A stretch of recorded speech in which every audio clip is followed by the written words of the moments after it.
Okay, we'll go and get started. I'll open up in prayer and I'll give you a sense of the things that we're going to be covering today. So, dear Heavenly Father, thank you for the chance to be working with each of the students in this course, Lord. I pray that the material will be clear. I pray that everything that they're learning here at APU is going to help them get the position or opening the company of their choice. And I also pray that you would help them in their spiritual formation, Lord, that you would help them to really enjoy and cherish the time that they get to study scripture and that they can derive the theological concepts we want to be taking from the things that we're learning from that and give them interesting and creative ways for faith integration. In Jesus' precious name we pray. Amen. Well, we are covering a lot of interesting material and hopefully kind of look at this as a survey course. There's a lot of things to get our arms around, but on the flip side, we can go as deep as you would like. And I'm trying to go a little bit deeper than just the surface, but still not go quite as deep as what Stalling goes into the textbook. So you're getting exposed to that.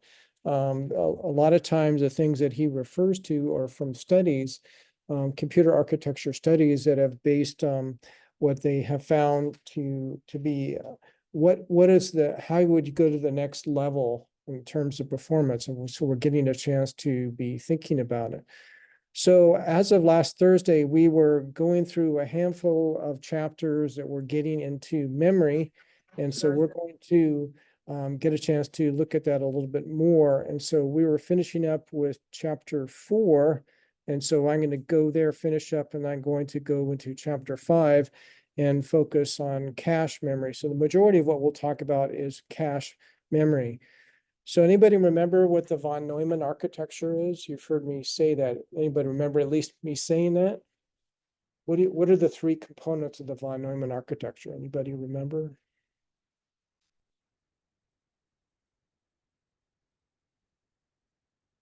Maybe I'll show a graphic here that help you get a little bit of an idea. So you have a computer. One of those is a CPU. Stalling it does a breakout of this, but there's two other things. What do you think the other two areas in the von Neumann architecture are? This is the second one, memory, and you have the input and output. And so those are the three. And Stalling likes to have a fourth category, that the system bus, because he wants to be focusing on how things interconnect. You could be thinking of like a motherboard if anyone's ever played with a computer. So let me go ahead and go over to chapter 4. And so we were about halfway through this last time. So I'm just going to go towards the latter part of what we have here. And so we got a chance to be thinking about memory hierarchy. You can most likely, what you're familiar with is a hard drive and RAM, random access memory that you have in your computer.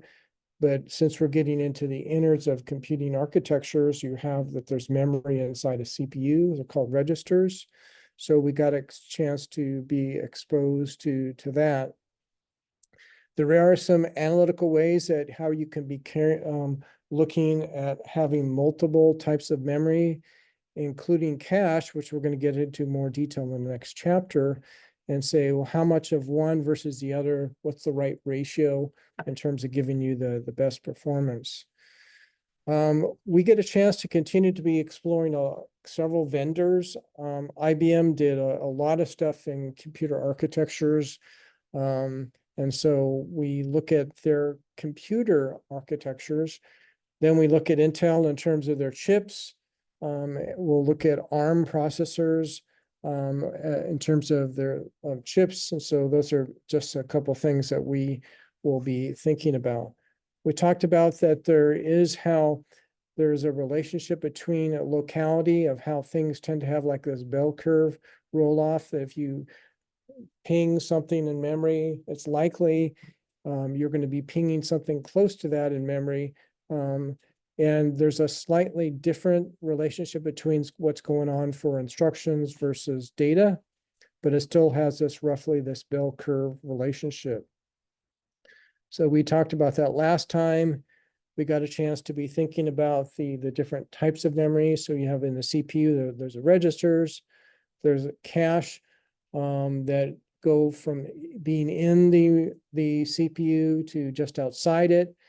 We have main memory, and we're also showing the technologies associated with each one of those.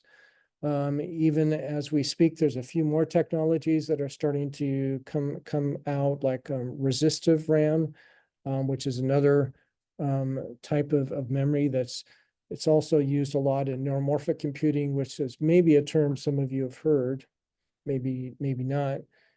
And then we have hard drives, which is the one that's taking the market is the solid state memory, SSDs. And we're going to be thinking a little bit more of, well, what is virtual memory? So anybody have an idea what virtual memory is, what that concept would be referring to?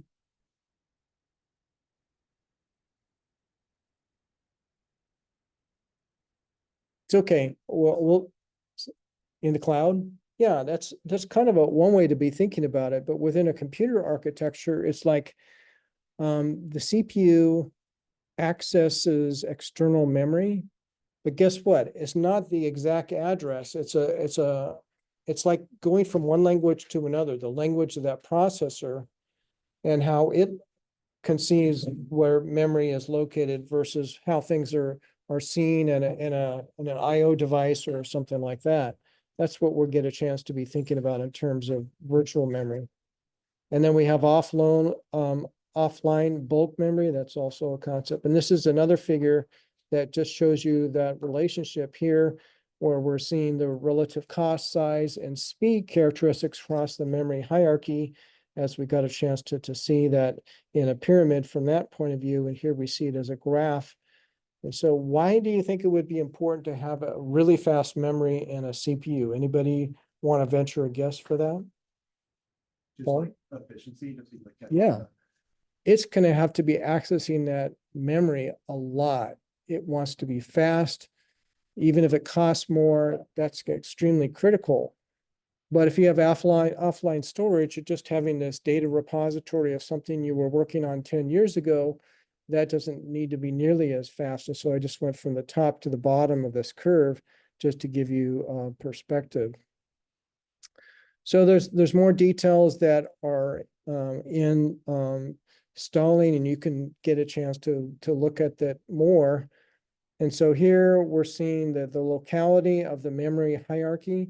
And so the registers have their memory. And so it's important that that locality of that memory is there.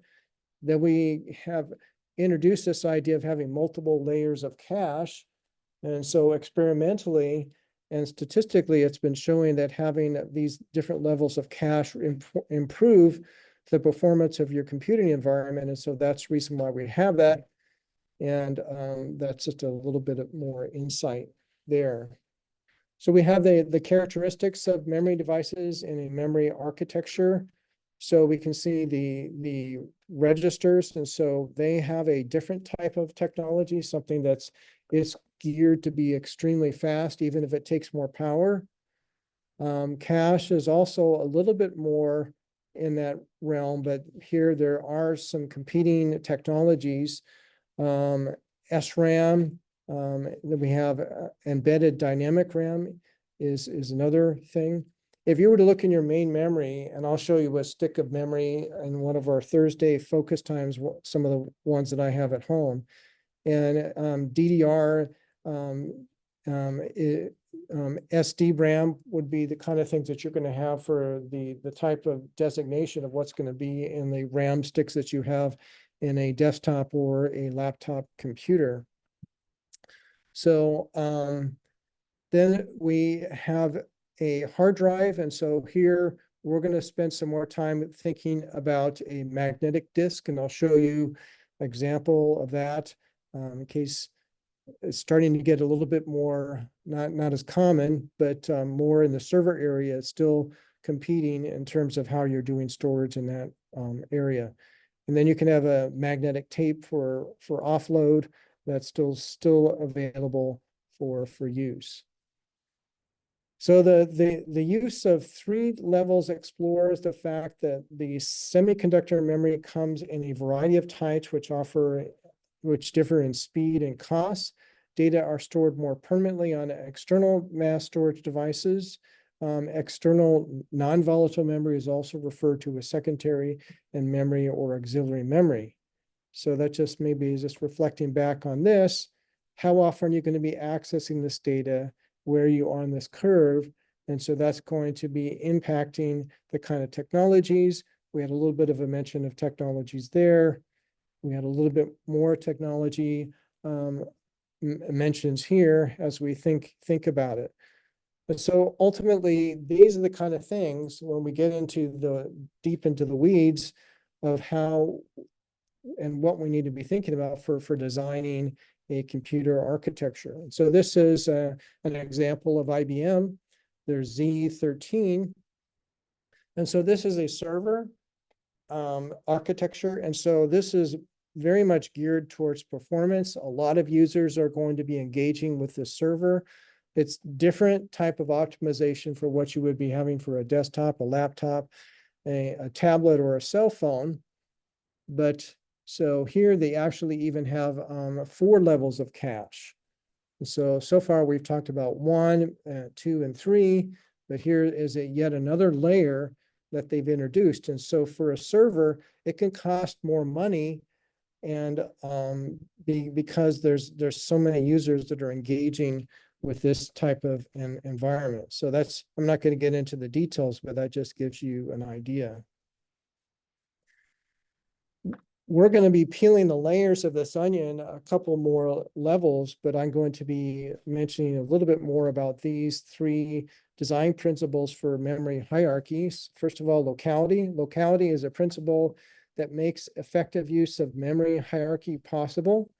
And so thus you think of if you're going to have an L1, an L2, and L3, demarcating the difference between cache and main memory, demarcating the difference between registers and main memory, those kind of thing.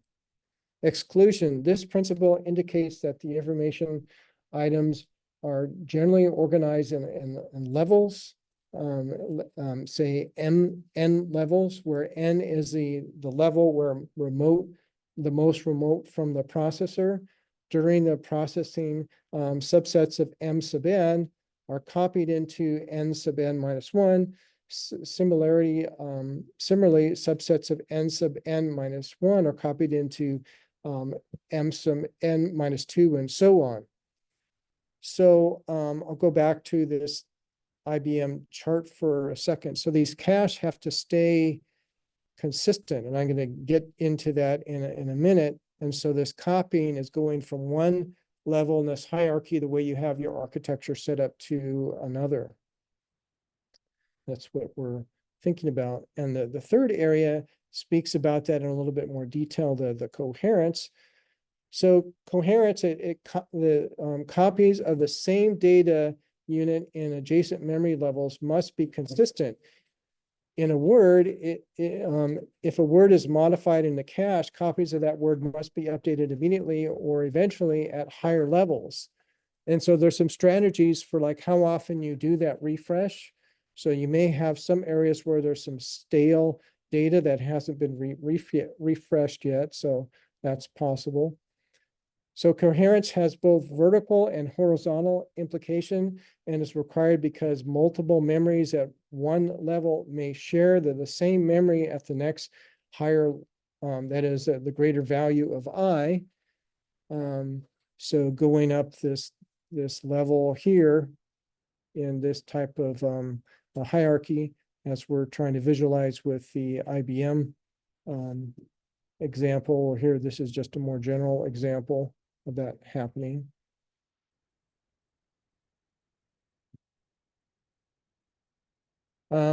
So for the IBM Z13, it has 8 L2 caches that share the same L3 cache and 3 L3 caches that share the same L4 caches. This leads to a couple of requirements. There has to be vertical coherence and horizontal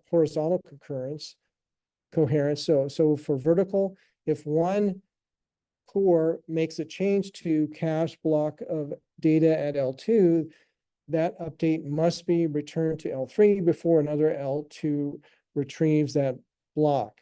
So there needs to be these algorithms for how and when you're going to ensure coherence. For horizontal, if two L2 caches that share the same L3 cache have copies of the same blocks of data, then if the block in one L2 cache is updated, the other L2 cache must be alerted that its copy is obsolete. So that's going to be discussed further in a future chapter, but just wanted to at least give you a perspective as a precursor for that. So there are some more rigorous analysis on, say, looking at a 2-level memory. And so what is the right ratio for those? And I'll have a couple graphs here in a minute that will talk about it. And so we can be thinking of the upper level memory being M1 and the lower level memory being M2.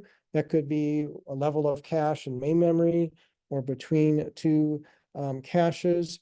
And you can get these kind of charts that have been explored to see what is the return on investment for different types of ratios between those two types of caches or different parts of your memory. I'm not going to get into this in detail. I'm just going to flash them up and you can read more about them in Stalling. Here is another thing, the hit ratio. This is a term we haven't mentioned, but a hit ratio is how often is the memory that you're looking for is in that cache, or does it have to go reload that cache to get it? And so here we can see the hit ratio as a function of the relative memory size. And so if it's a larger memory, you're going to get more likelihood that it's going to be in that locality. It's not going to have to take some further steps. And so these are just some of those relationships. How big is the cache is one of those factors. So I'm not going to go through this in detail either, but this is a flow chart that provides a simplified memory access model for a memory hierarchy, which we can use to develop a formula for the average access time. So is the access time adequate for a customer base or not? And if it is, then you just go with that. Otherwise, you're going to be trying to refine that architecture in more detail to meet the needs of that customer. So here we got a chance to be talking about memory hierarchy. We had this pyramid as a way, maybe as a good takeaway, and then my greatest hits, which I haven't showed you yet, but in the near future, we cover so much material, I'll go over a couple things. And so this is one of the key things that we have from this chapter to be thinking about. And now let's get into more details about the cache memory. So what we're going to talk about here more specifically is we'll talk about cache memory principles. We'll talk about how does the Intel x86 cache architecture cache organization work. And so that's within a chip. Intel makes chips. Here we have the IBM Z13 cache organization. They're more of an architecture. So how are they going to be formulating the cache? And we saw an example of an illustration of an IBM design already. We'll be then thinking about the cache performance models, and then we'll be looking at the elements of a cache design. You can see that there's a lot of them. And so hopefully in just a few minutes, you'll at least have an introduction to get a better sense of what that's all about. So once upon a time, they didn't have any cache. And so you had performance like that in the early processor days. And so in a couple charts here, I'll give you a little bit of a historical sketch of how that worked. And then voila, doing a little research, they found that, guess what? If we had some faster performing memory as compared to the main memory and put that in between the CPU and the main memory, our performance increases. We've talked about this already, but now we're getting more specific. there seems to be a really nice performance of having 3 levels of cache. We saw an example with IBM, they actually had 4. So, but say for a desktop, laptop market, this seems to be a good area for us to be having.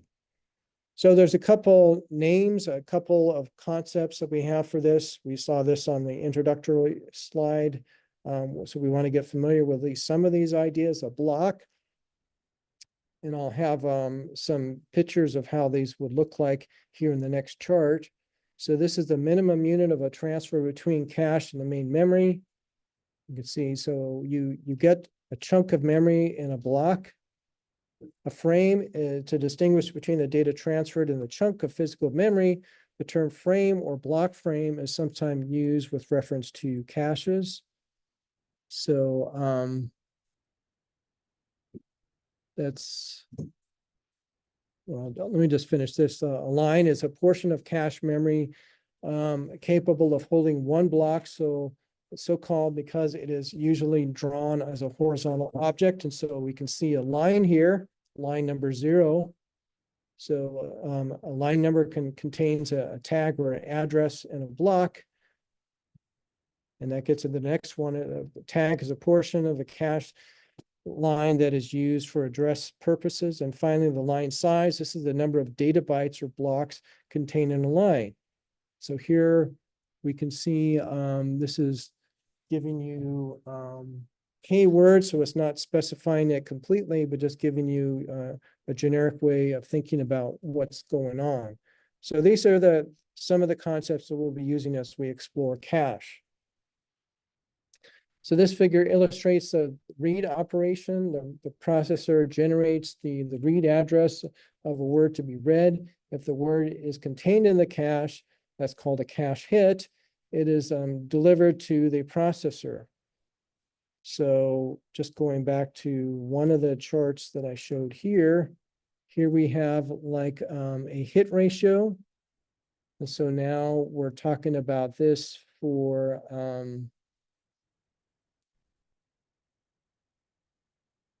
cache. So we're getting that memory in the cache. And so that means that we've done a good job of making it available. So this just gives you an idea of a typical cache organization. If a cache miss occurs, 2 things must be accomplished. The block containing the word must be loaded into the cache, and the word must be delivered to the line processor. So here, the system bus, okay, if it is in the cache, if that's great. Otherwise, no, it means I have to go back to the main memory. And the system bus is the intermediary between those 2 elements of the architecture. So the elements of a cache design. And so this section of Stalling provides an overview of the cache design parameters and reports some typical results. We occasionally refer to the use of cache in high performance computing. Anybody ever hear of high performance computing? Isaiah mentioned cloud. This is like a cluster computing. Have you ever heard of that, where you have a bunch of computers that are working together as one, as a supercomputer? And so that's just as a little bit of context for there. So I asked the question earlier what virtual memory was. Well, now let's think about a little bit more what Stalling has to say about that. So it facilitates, it's a facility that allows programs to address memory from a logical point of view without regard to the amount of main memory physically available. So it's a translation. A device just needs to know that it's memory. It doesn't have to be the real address. It could be a virtual address. It could be virtual memory. When used, the address fields of machine instructions contain the virtual addresses. For reads to and writes from main memory, a hardware memory management unit, MMU, translate each virtual address into a physical address in main memory. So let's say you have 2 sticks of RAM in your computer. Okay, your CPU just needs to know there's a contiguous amount of memory it has access to.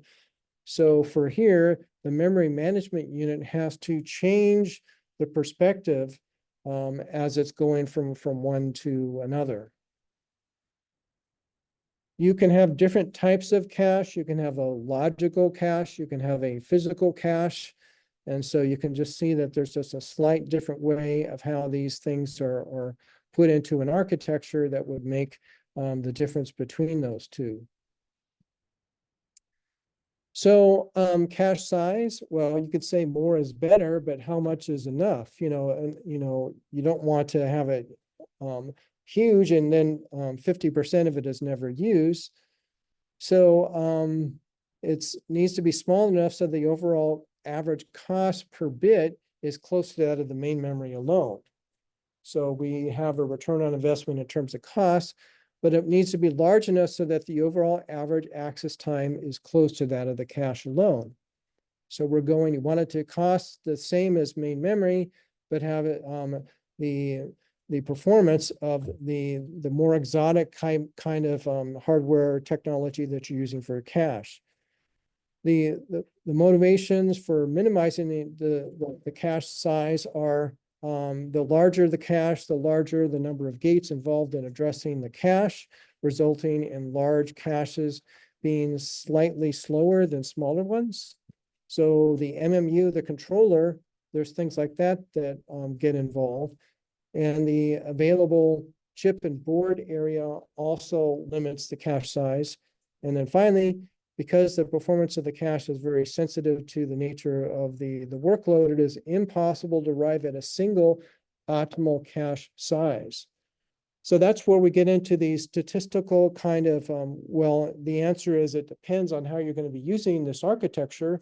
And so that's why, say, like an IBM architecture would be different, say, than some other vendor, or if you're thinking about a server versus a desktop versus a laptop, something like that. So here we can see some things that go way back in time. So the first one that Stalling decided to highlight was back in 1968, and it only had one L1 cache.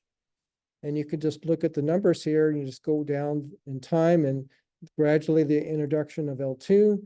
It was hitting the market and across the board. More and more people were taking advantage of it. IBM had its processor, the PowerPC. Eventually, they stopped making processors. Other types of processors are Cray, of course, Intel, and it just goes on and on. You can see that gradually there's been more and more of an influx of a larger portion of the market using these multiple caches. So what are the cache access methods? You either can have direct map or fully associative or set associative. And so these are just some choices, and we'll get a chance to be thinking a little about this in the following charts. The first one is a direct mapping. And so this gives you, there's like a one-to-one mapping between the main memory and a cache. Well, that would be cool, but that's a lot of wires that needs to be managed, but that's definitely one approach that we could use. This just gets into some more details. This gets into how we would be thinking about the implementation. The mapping function is easily implemented using the main memory addresses. And so this figure illustrates the general mechanism. It indicates a logical structure of the cache hardware access. I'm not going to get into the details, but literally there are different ways you can be doing this. So that's something to think about. Here is a more detailed look at a direct mapping example. And so here we have like actual data that are in these lines in the main memory. And so that is going to be pushed out to a cache. And so for this one, we have all of these lines here that are put into this particular cache. And so that's what we're get a chance to be thinking about.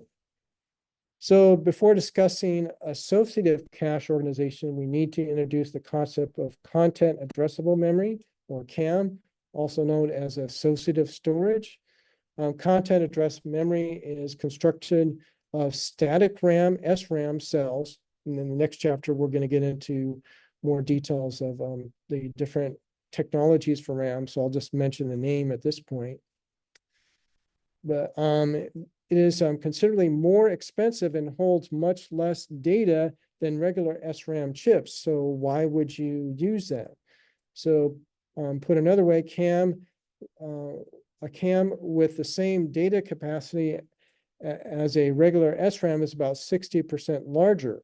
But here's the bonus. And so a CAM is designed such that when a bit string is supplied, the CAM searches its entire memory in parallel for a match. If its content is found, the CAM returns the address where the match is found, and in some architectures also returns the associated data word. This process takes only one clock cycle, so it's going to be faster. So it just gives you another trade on how we can get faster performing memory. This gets into some of the guts here. Some of you guys are engineers, and so if I say a word like mux or demux, those may be some terms that you have heard. And so here we can be seeing how this is a n by n crossbar going from one to another. That would be fully associative type of memory here, just to give you some additional insight into what we're trying to just keep at a high level way of looking at it. Fully associative, so every input can get to the output. So that would be something we're getting a chance to be seeing an example like this. This was a higher level abstraction of a one-to-one mapping is what we're seeing laid out there. So then we can have set associative. So set associative mapping is a compromise that exhibits the strength of both the direct and associative approaches while reducing their disadvantages. So the cache consists of a number of sets. Each set contains a number of lines. A given block maps to any line in a given set. So for example, 2 lines per set. So Stalling gets into the details of supporting that. And so you don't have necessarily dedicated lines. And so this just gives you a chance to start to see how that could look. This just gets into more detail, and I'm just going to skip over this for the sake of time, and trying to just keep this at a manageable level here for our discussion. Okay, so here we can see varying associativity over cache size. And so this figure shows the results of one simulation study of a set associative cache performance as a function of cache size. The difference in performance between direct and two-way set associative is significant, up to at least a cache size of 64. So we can see that kind of relationships. And so this is one of those factors. If you were going to work for some computer architecture company, this would be one of the things that you would get a chance to be thinking about. Okay, cache, you're trying to keep it as current as possible with the main memory, but there has to be some kind of algorithm. When do you replace? When do you not replace? When do you wait? So you may not have to replace it right away. Remember that bell curve relationship of how things start to, what if you get an outlier? And so it's the probability of another one needing that information may not be having to update that in the next clock cycle, maybe you have a little bit more time. So once the cache has been filled, when a new block is brought into the cache, one of the existing blocks must be replaced. So if you put something in, you got to take something out. It's a limited size. For direct mapping, there is only one possible line for a particular block and no choice is possible. So we either have this line or another line. for the associative and set associative techniques, a replacement algorithm is needed. To achieve high speed, an algorithm must be implemented in hardware. So that's would be one of those trades that are there. So here are some terms here. A number of algorithms have been tried.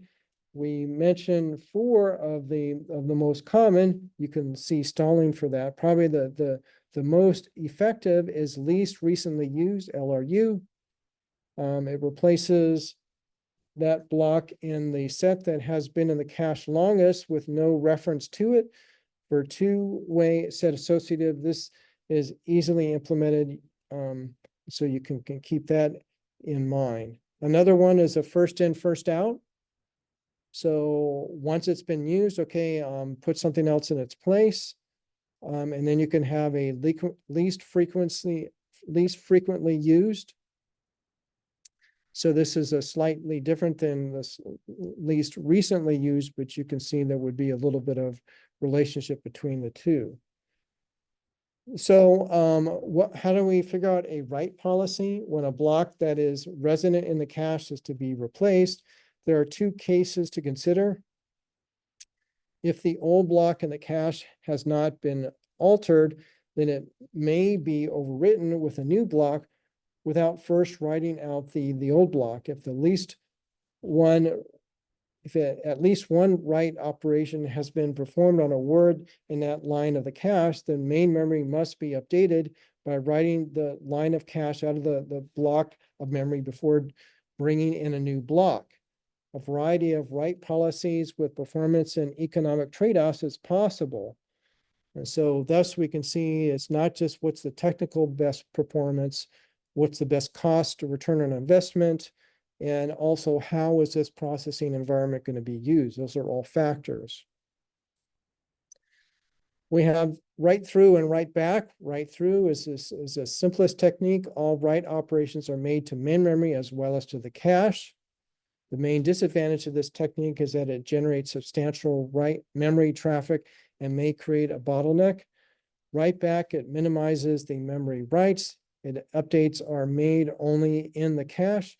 Portions of the main memory are valid, and hence access to I/O modules can be allowed only through the cache. This makes for complex circuitry and a potential bottleneck. Any questions so far? I know this is a lot of information here. So anyone want to give me what is their short synopsis of why would you want to have cache in a computing environment? Anybody? So Paul? if I think I'm getting it, it's like cache is like more so like our like short-term storage. So Mhm. then, like you get that because the main storage is like deeper and takes more to actually like Yeah. do it. Yeah. Hopefully I won't totally lose my place by going way back to the last chapter, but let me give a visual example. This is something we talked about last time. You can think, what do you have on your top of your desk versus what is in a file drawer in the next room? You could say, well, what are you going to be pulling out? What is the stuff that you're going to be using on a frequent basis? Well, that sounds like a simple concept, and cache is a simple concept. But when you get into the implementation, it gets a lot more complicated to be figuring this out. So thus you're seeing, we went into the restaurant, I use this analogy, then you take somebody into the kitchen, you can see how it's actually prepared. And maybe we're going one level beyond that, see how they actually made those different elements that are used. Who made the pasta, or do you make it in-house, or do you bring it in-house, or something like that? So that's where we're getting into this next level of detail. So you have this write through and write back. These are some strategies you can be having. You can have write miss alternatives. There are 2 alternatives in the event of a write miss at a cache level. You can write allocate, so the block containing the word to be written is fetched from main memory or the next level of cache into the cache, and the processor proceeds with the write cycle. or a note write allocate, the block containing the word to be written is modified in the main memory and not loaded into the cache. Either of these policies can be used with either write through or write back. So this is what we had on this last chart. No write allocate is most commonly used with write through, and write allocate is most commonly used with write back. So here we talked at this a while back here. The last chapter, we first introduced this idea, this coherence. So just to give you some relationship, that Stalling has a way of gradually introducing things and revisiting concepts and adding to it. And so we're seeing that again here, and this is a lot more detail. So this is now thinking it for cache. So a new problem is introduced in a bus organization in which more than one device has a cache and the main memory is shared. If data in one cache are altered, this invalidates not only the corresponding word in main memory, but also that with the same word in other caches. So your hard drive has cache. You have multiple layers of cache going between your main memory and your CPU.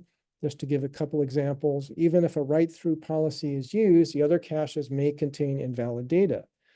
So there's a couple possible approaches to cache coherency. The bus waiting with write-through, hardware transparency, and non-cacheable memory.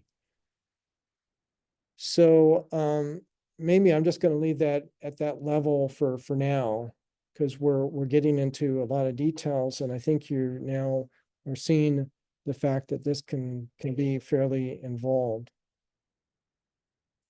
Another design element is a line size.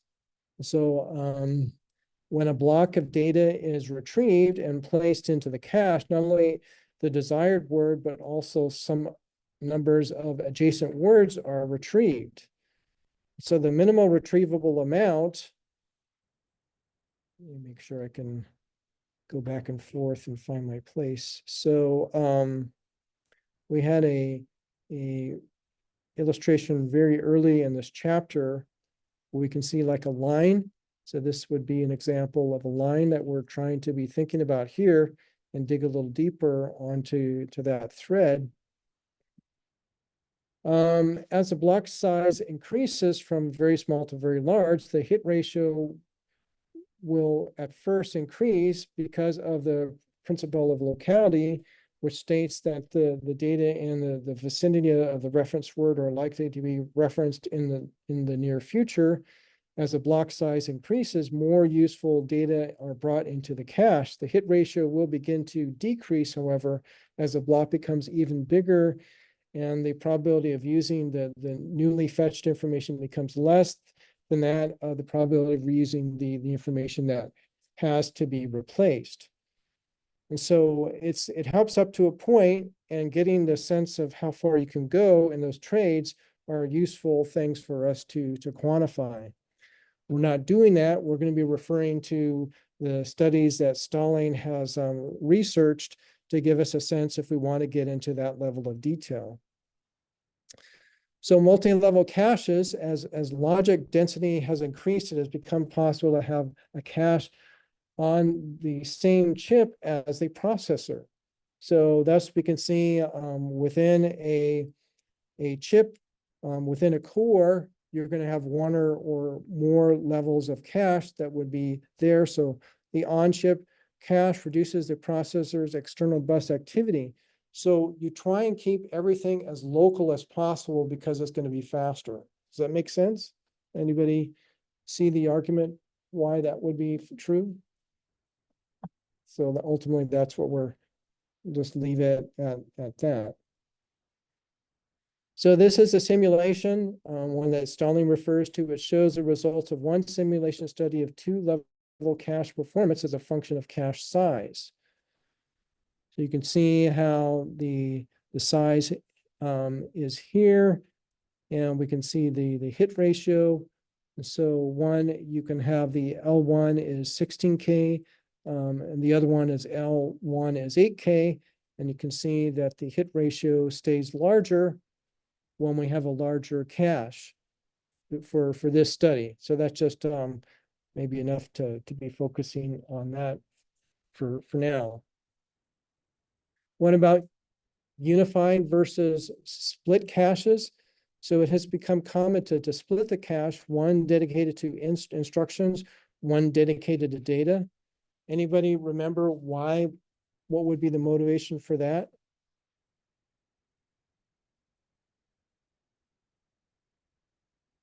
Go back to a figure, this one, that although they both have this bell shape, but they're not the same.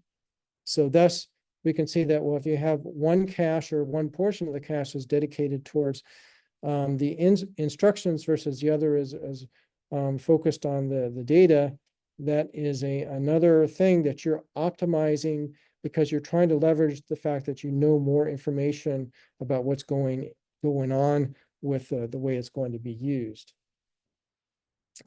So the advantage of a unified cache, it's a higher hit ratio, balances the load of instructions and data fetch automatically. Only one cache needs to be designed and implemented.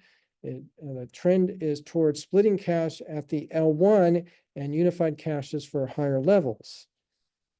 And the advantages of a split cache are it eliminates cache contention between instruction fetch, decode unit and the execution unit. And it's important in pipelining. We haven't talked about pipelining yet. And that's something that's going to be coming. So we're almost done with this. And so I'm just going to try and power through these last few things. And then I'll try and have a little bit of review over the next few lectures as we continue to be focusing more in depth on the memory portion for right now. So from chapter 4, we define the inclusion principle for memory hierarchy as follows. All information items are originally stored in level M sub n, where M is the level most remote from the processor. So further away in terms of one cache to another cache. That's what they're trying to have us think about there. I think I advance the slide there. Sorry about that.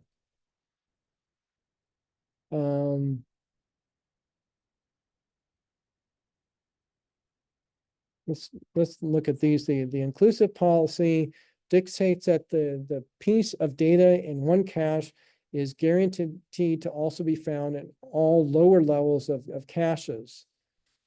So you guys think that would be a good policy or maybe not so good policy? Is that maybe we should just always do that?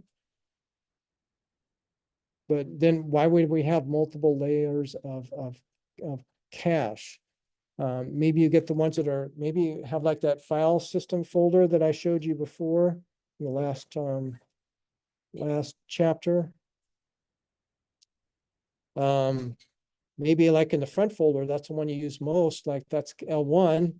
Maybe this one behind it, that's L2. You can be thinking that there might be layers of how you're trying to approach this. And so how do we start to be thinking about what we change when? There's the exclusive policy. It dictates that a piece of data in one cache is guaranteed not to be found at all levels of cache. So that would be another possibility. And non-inclusive, with the non-inclusive policy, a piece of data in one cache may or may not be found in the lower level of cache. So we have the two extremes. We have something in between, which I think we'll find is probably a sweet spot that we'll want to be thinking about. So here now we're thinking about a chip designer, specifically processors. And so how did they look at their cache? And we had one other chart, going from L1, then L1 and L2, L1, L2, L3. And this just gives us a more detailed sense of how it related to different types of processors. I'm going to skip over the details here, but just because we've already mentioned that at a high level, having multiple layers of cache is the state of the art. Here is a block diagram of a Pentium 4 block diagram. So this is, you can see that there's common L1, L2, and L3. You can see all of that. And then we get into the guts of how it's used above that portion of the diagram. So here are the operating modes, and so you can configure how your cache is going to operate. So here you can be changing this, and so that is kind of a cool idea, that you can have this a few other switches that isn't just like an instruction that's doing this, but you can actually configure the processor before you have it go into some heavy lifting processing. Here is an example for an IBM. So this is a Z13 computing drawer. So this is so huge. It's not like a one chip that you put on a motherboard. It's a whole drawer, just to give you an idea of the size of what's going on. We then also have the timing, and I think this is the last concept we have here. So we can derive some insight into the timing differences between the different cache access models by developing equations that show the different time delays. And so Stalling gives us some insight into that. And so you can have some analytical rigor for backing up why you're going to be doing one thing or another. I'm not going to go through this, but this just gives you an example of the elements that are used for coming up with the cache time, and having these various elements based on what approach you're going to be utilizing. And lastly, this table lists the widely used cache performance improvement techniques. And so I'll just leave that up to you, that you can, at least at this point, realize that cache is something that's widely used. There's a variety of algorithms that are going on behind the scenes to make that all work.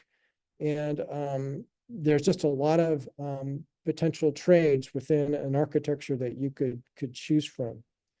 So I'll just finish it up with that. So we are focused on cache. Maybe before this class is something that you've never even been exposed to, but you can see there's a whole lot of things that are just going on in that one area. And this is just one of several chapters that we're focusing on. So we introduced this idea of memory, locality, and performance. This time we got a chance to be talking about the utility of cache and how we go about doing that. Next, we're going to be talking about internal memory. So just think RAM. So we'll talk about the different approaches there. And then we'll be talking about external memory, think hard drive. And so those are the things that we're going to be hitting as we go over the next couple of lectures in the near future. Any questions on that?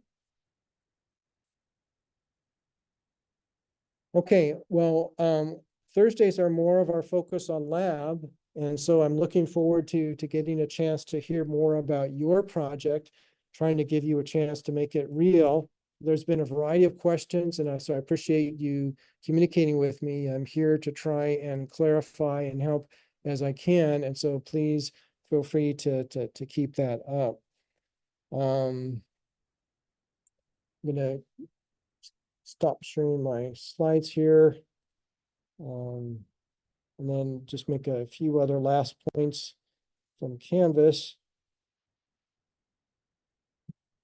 And maybe I'll also just go around the virtual room for those that are joining us remotely. Any questions that any of you guys have?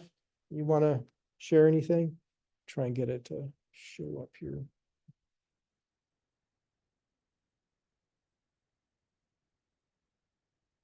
I'm not sure I might see that.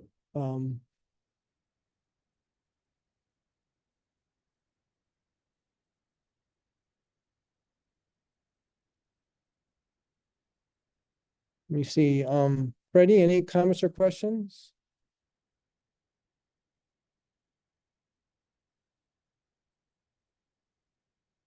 David, any comments or questions?